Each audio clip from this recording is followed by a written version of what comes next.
Dear Kay, do you remember the way Gregory used to laugh when he thought he was alone? Like something funny was happening, but only he could see it.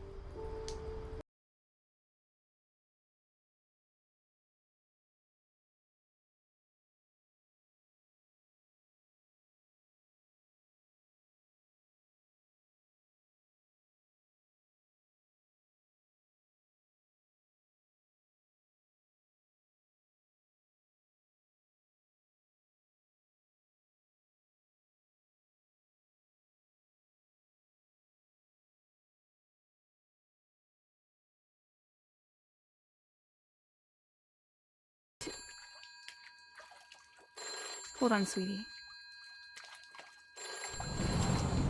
Hello? Sam, I...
Maybe if I hadn't called that night.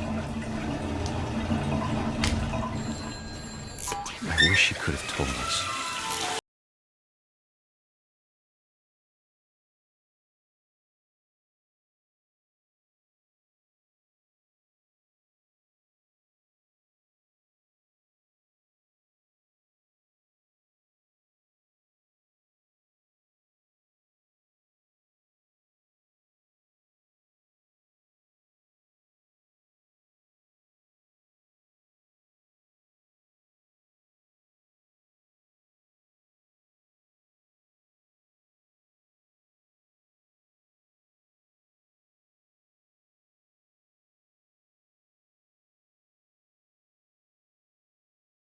I'm sure he's happy.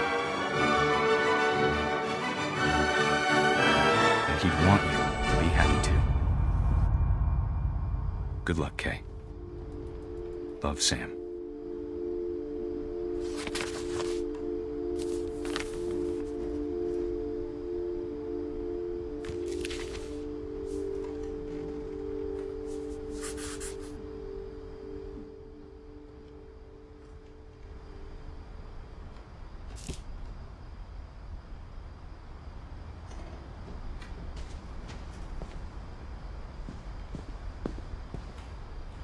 I can't imagine my mom ever writing poetry, and yet... A poem for Gus.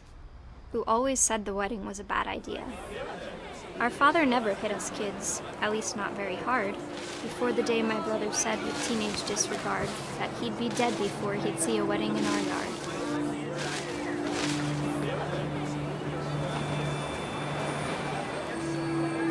My father made him come, of course, but Gus stood far apart, just flew his kite and bottled up the storm inside his heart.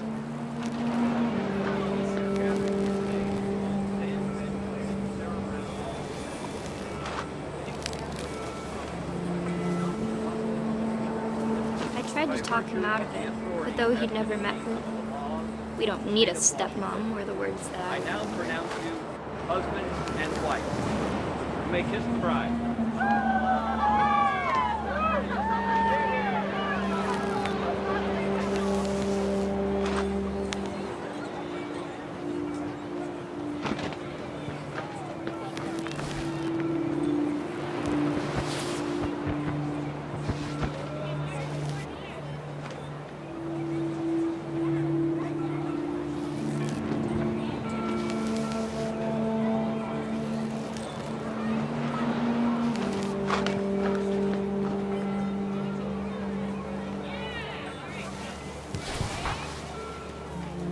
When the time for photos came, Dad ordered him to come here.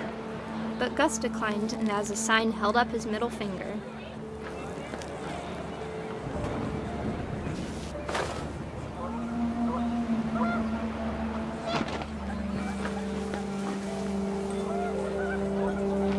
The wind picked up, and panicked geese appeared and quickly went. But all the humans did that day was go inside the tent.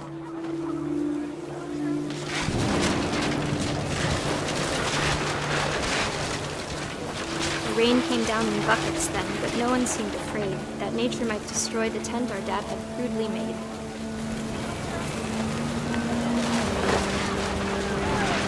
The thunder sounded much too close and full of angry power, but all my father said to this was, "Make the music louder."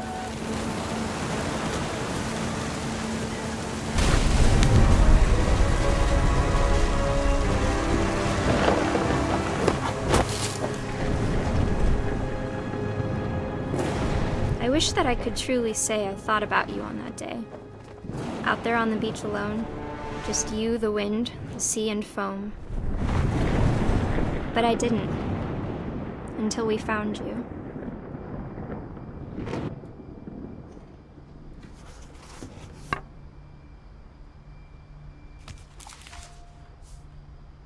She never talked about him, but Mom told me once if I was a boy, they were going to name me Gus.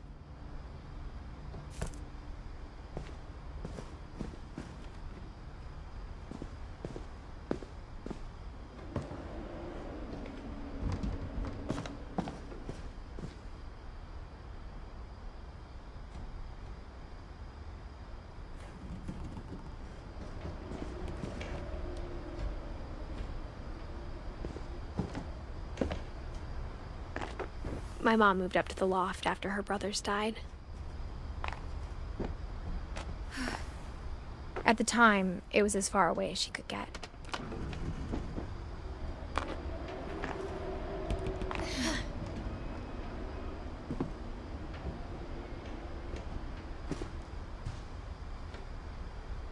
Religion was another thing my mom never talked about, but I think it helped her a lot after her dad died.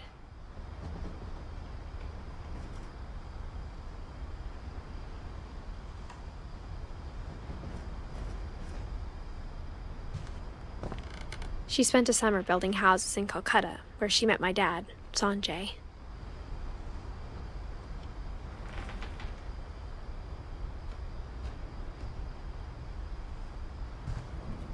My mom moved to India a week after graduation and got a job teaching English. Louis was born a year later.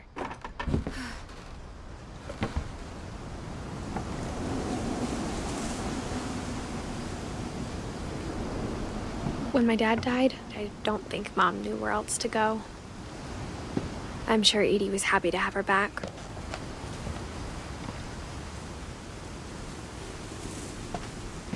And to see kids in the house again.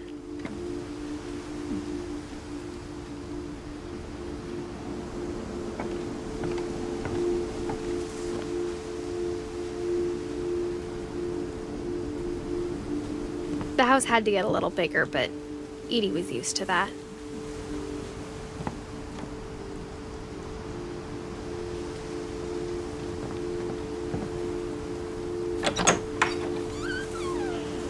And for a while, things were good. Almost normal.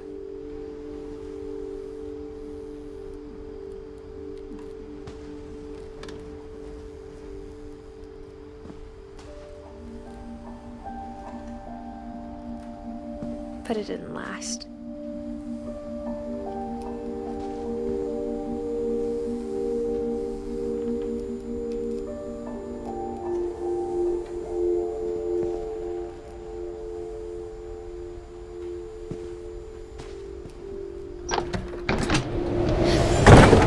The beginning of the end was Milton's 10th birthday, when Edie gave him a castle.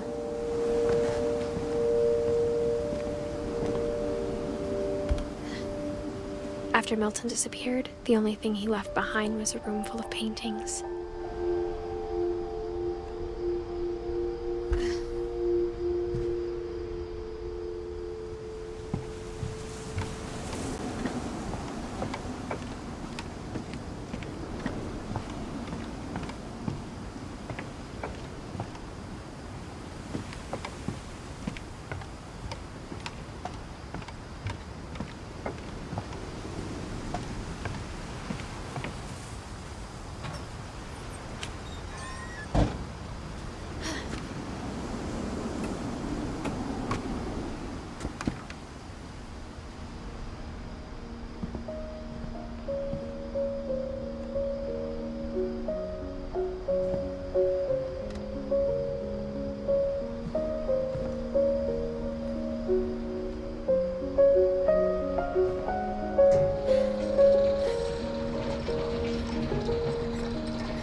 Milton Finch in The Magic Paintbrush.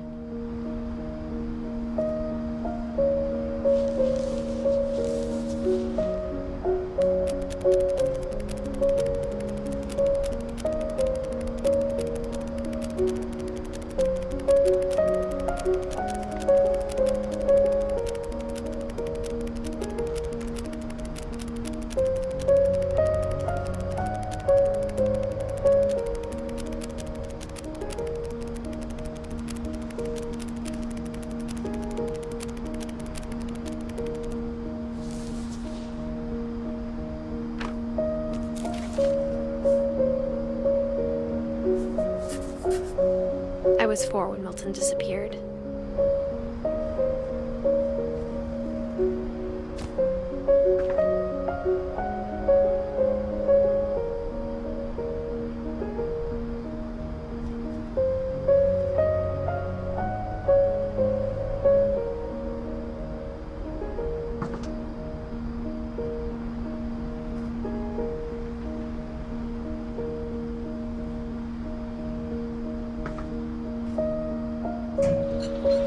Mom spent months searching for my brother.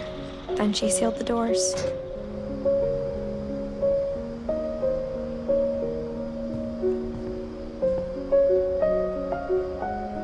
Whatever Milton had found in the house, Mom didn't want it getting out.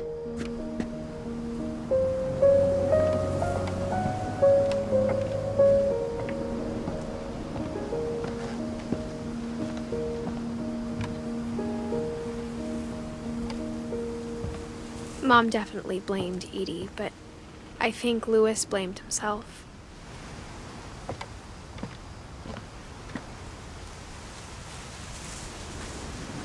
After he graduated, he just spent more and more time in his room, until Mom got him a job at the cannery.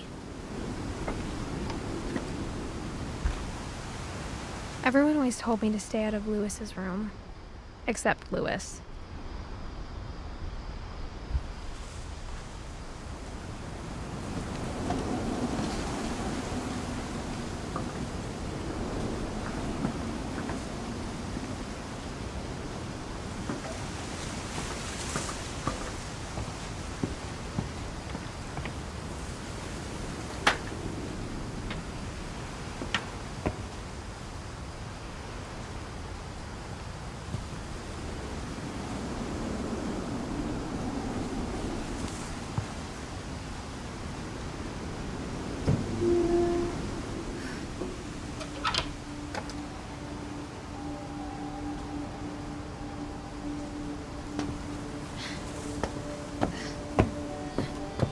Lewis's room smelled very, very familiar.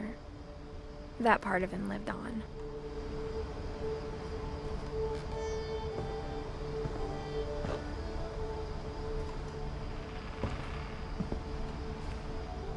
Lewis and I spent a lot of time playing games together, but he was surprisingly bad at them.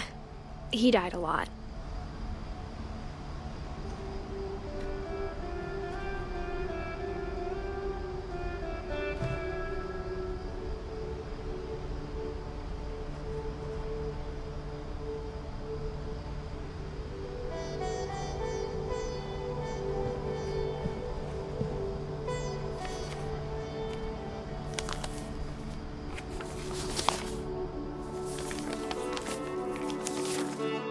Dear Mrs. Finch, as Lewis's psychiatrist, I can understand your desire for an explanation. As I see it, the trouble began in January, shortly after we convinced your son to seek treatment for substance abuse. Newly sober, I believe Lewis first noticed the monotony of his daily life.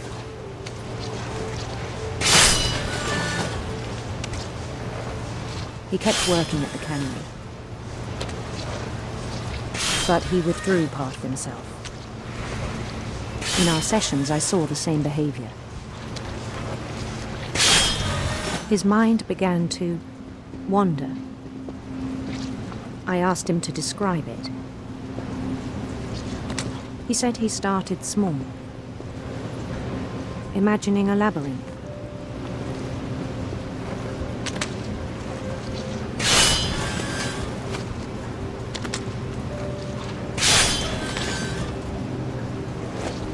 He'd feel his way about. Then something moved. Bats. And toads.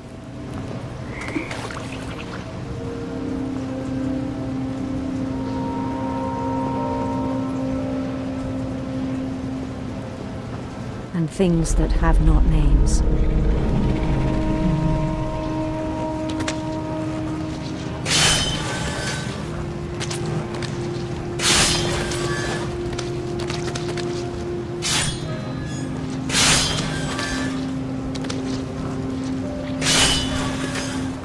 He knew it was all in his head.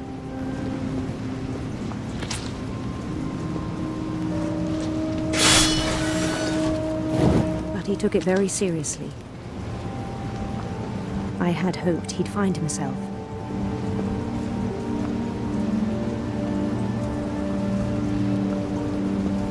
But he found something more.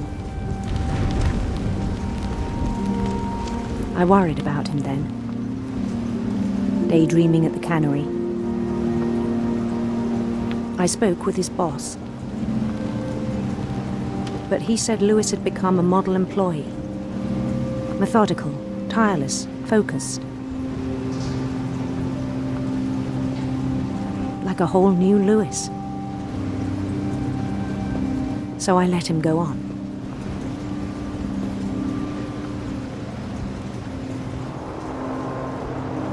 I even encouraged him. It seemed very promising at first. He told me he'd made a new friend.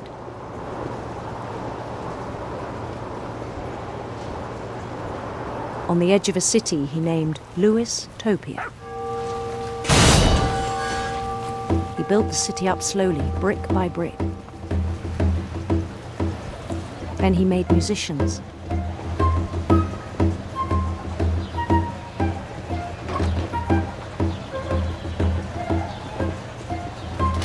And songs for them to play. He talked about starting a band. And he was always humming something. Every day his imagination grew stronger.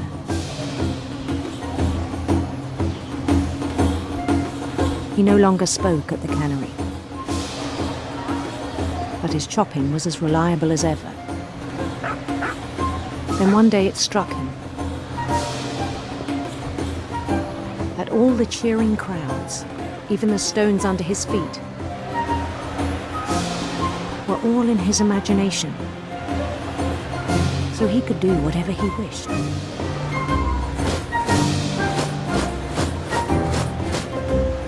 He held an election for mayor. And he won. They begged him to stay, but his mind was already wandering. It became a game for him.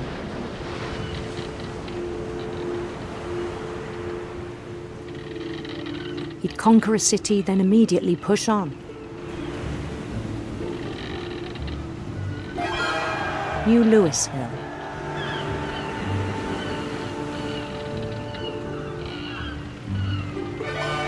St. Louis. He started drifting away from our reality.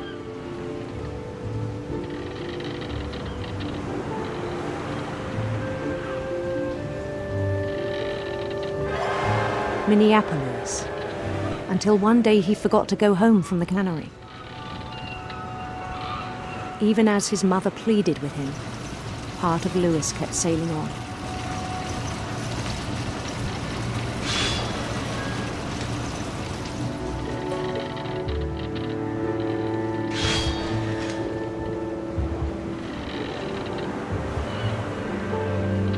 In Louisburg, he heard rumors of a handsome queen.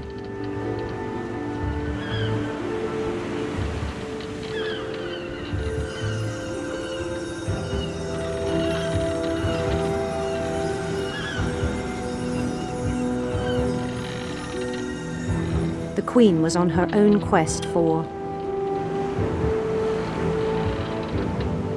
radiant rainbows.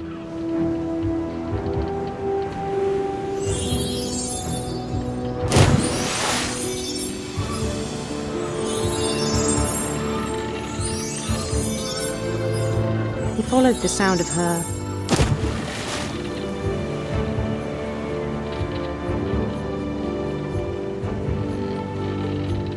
electric sitar.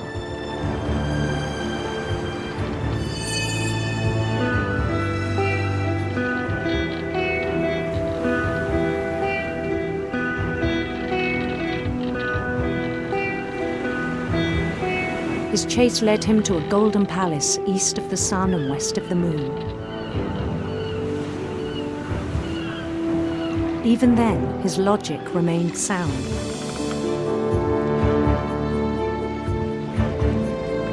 He knew the world was all in his imagination.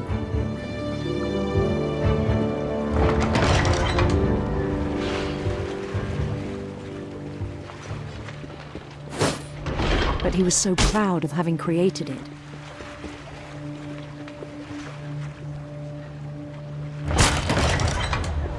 In his own eyes, he'd become something greater than a king.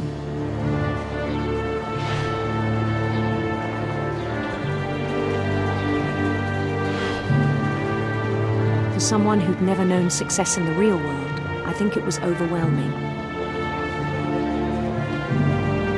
And then it struck him that the real Louis was not the one chopping salmon, but the one climbing the steps of a golden palace.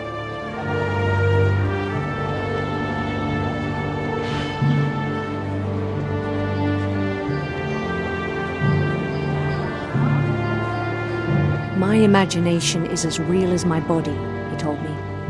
It was hard to argue with him.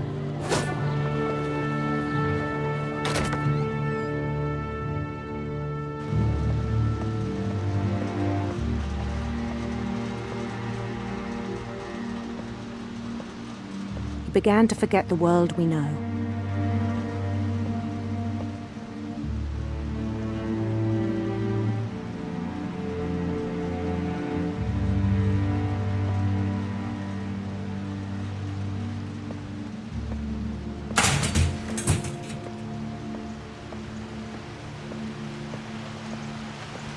I think it pained him to remember Louis, the cannery worker.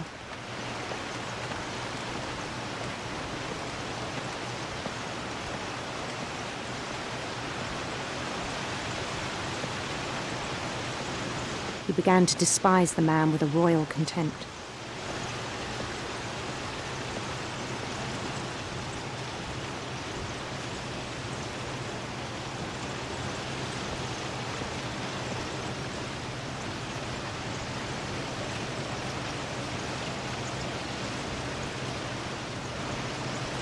I still thought I could save him. Even after he said he was being crowned king over all the lands of wonder. The palace would be packed with his companions.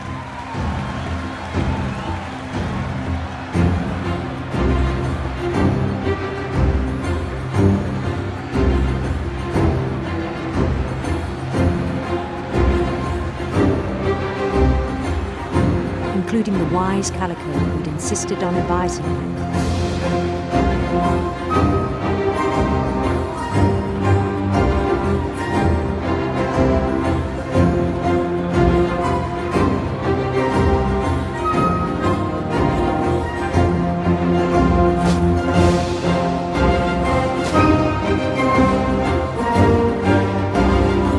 His queen waited, holding his crown.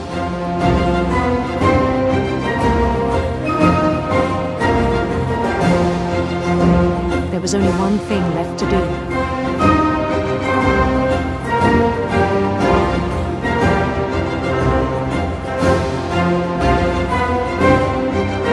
Bend down his head.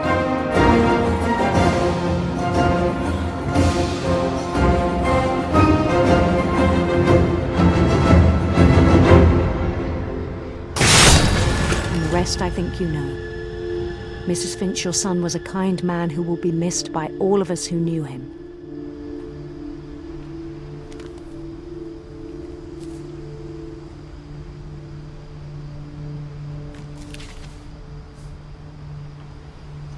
My brother was really cool. I wish you could have met him.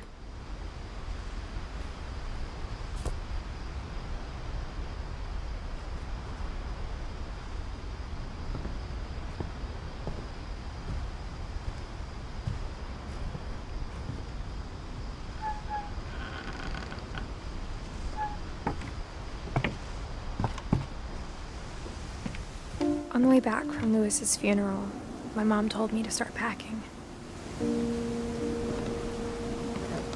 She waited until the day before we left to tell Edie. I'm not sure if she wanted to make it easier or harder.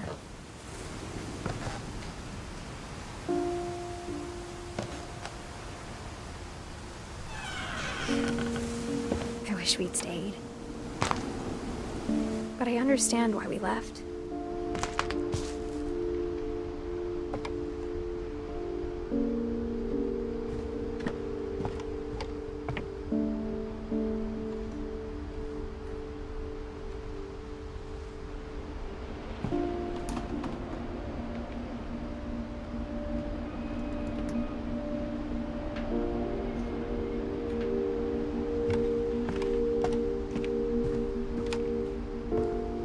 My mom ended up leaving everything behind.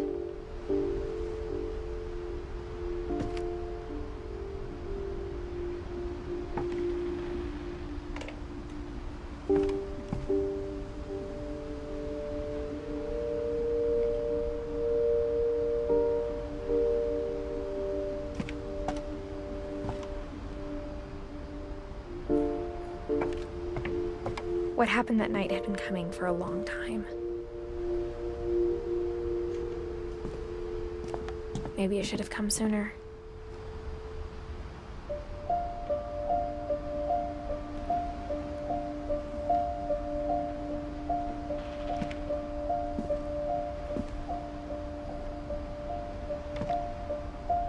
But it had to end one way or another. All that's left now is to tell you about that last night.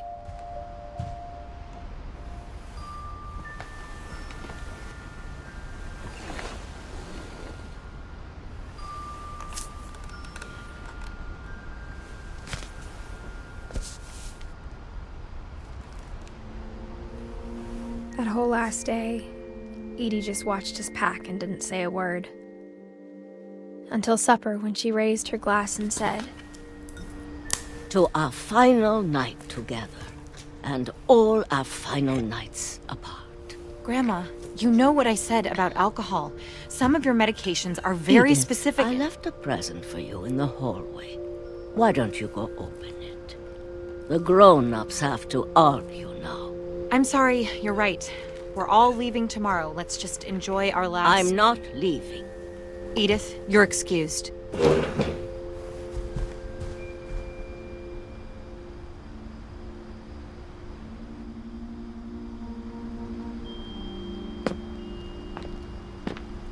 The power had been shut off that morning, but Edie always had plenty of candles.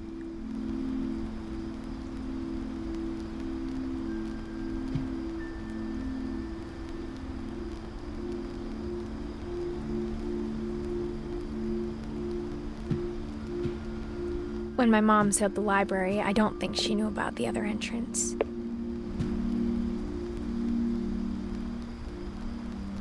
Or that Edie had a key to it.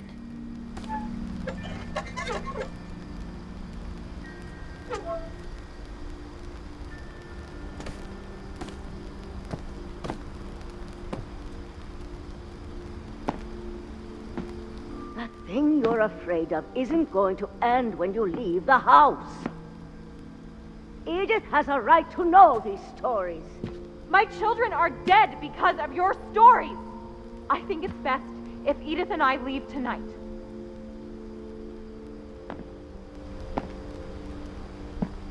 We'll have the nursing home send a van for you in the morning, okay?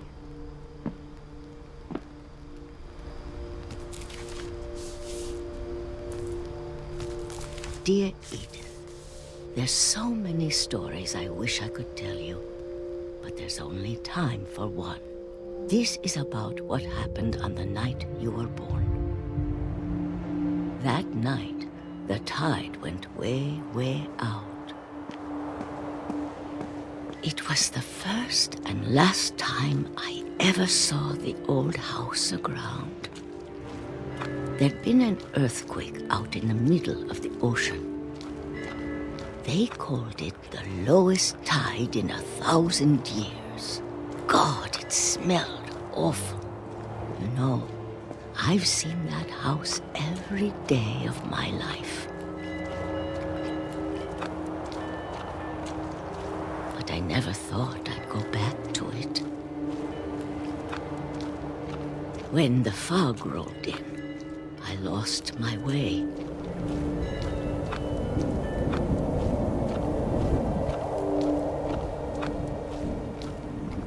I got turned around.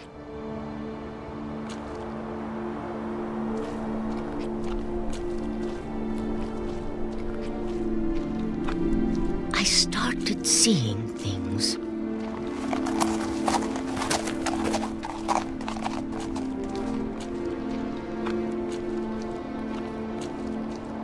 Things I'd forgotten had ever existed.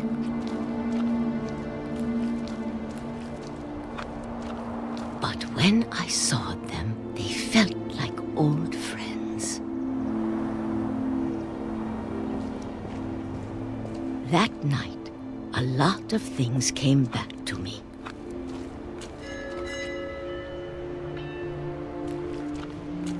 Or maybe I came back to them.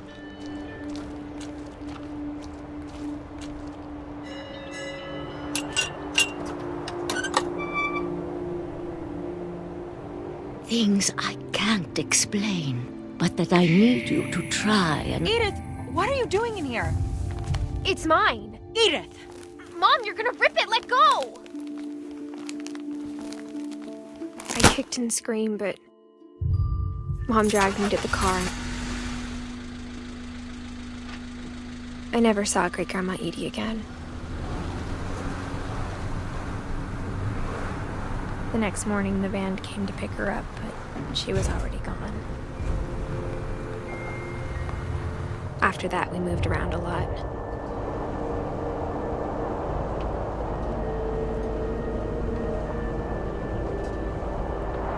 We both tried to make the best of it.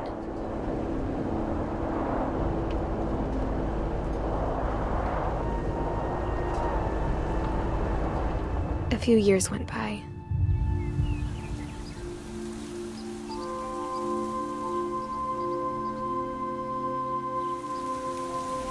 My mom didn't like to talk about it. But she started getting sick a lot. rest happened pretty quickly. She got better for a while,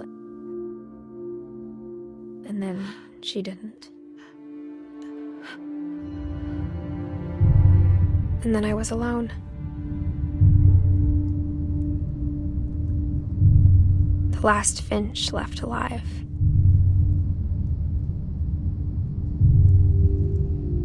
Until I found out about you. I'm still not sure what to tell you about all this. If we lived forever, maybe we'd have time to understand things. But as it is, I think the best we can do is try to open our eyes. And appreciate how strange and brief all of this is.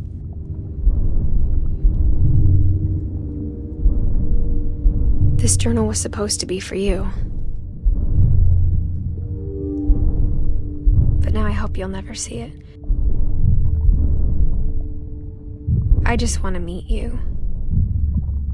And tell you all these stories myself. But I guess if you're reading this now, things didn't work out that way.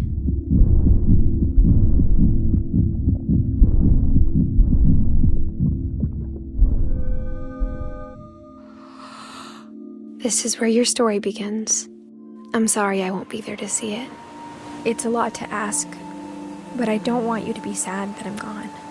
I want you to be amazed that any of us ever had a chance to be here at all. Good luck.